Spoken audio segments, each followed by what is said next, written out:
நேற்று கனி வந்து சாண்ட்ரா பற்றி 2 விஷயங்கள் சொல்கிறாங்க. அதில் ஒரு விஷயத்த நேத்திக்கு மார்னிங்கே நான் என்னோடய வீடியோலையும் சொல்லியிருப்பேன். சரி, அந்த 2 விஷயங்கள் என்ன அப்படிங்கிறத இந்த வீடியோவில் பார்த்துடலாம். ஃபஸ்ட்டு என்ன அப்படின்னு பார்த்தீங்கன்னா, சாண்ட்ராவுக்கு என்ன பிரச்சனைனாலும் எந்த ஒரு பிரச்சனையும் இல்லாமல் நம்பிக்கையோடு தைரியமாக நம்பலாங்கிற ஒரு பர்சன் வந்து பிரஜன். அவர் வந்து கூடயே இருக்கார். எனக்கு இப்போ என் புருஷன் இங்கே இருந்தானா எனக்கு எந்த பிரச்சனையுமே கிடையாது. எனக்கு வேறு யார் வேணும்? என் புருஷன் இருந்தானா அதை விட ஒரு பெரிய சப்போர்ட் வேறு யாருமே கிடையாது. அந்த சப்போர்ட்டு சாண்ட்ராவுக்கு இருக்குது, பிரஜனுக்கும் இருக்குது.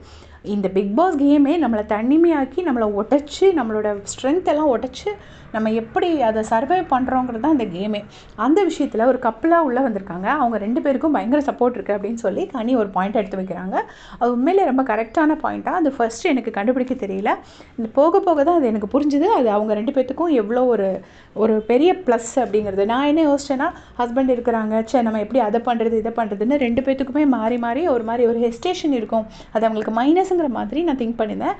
லேட்டர் தான் எனக்கு அது புரிய வந்துச்சு. அது அவங்க 2 பேர்த்துக்கு எவ்வளோ பெரிய ப்ளஸ் பாயிண்ட் அப்படின்னு. ஒரு செகண்ட் திங் என்ன சொல்கிறாங்கன்னா, this is for you girls அப்படின்னு சொல்லிட்டு திவ்யாவையும் பார்வதியும் மேன் ஹேண்டில் பண்ணாருன்னு சொல்லிட்டு சபரியோட அந்த ராடை எடுத்திருப்பாங்க. அப்போ வந்து this is for you girls அப்படின்னு சொல்லிட்டு 2 பேரையும் கை காட்டிட்டு போய் எடுத்திருப்பாங்க.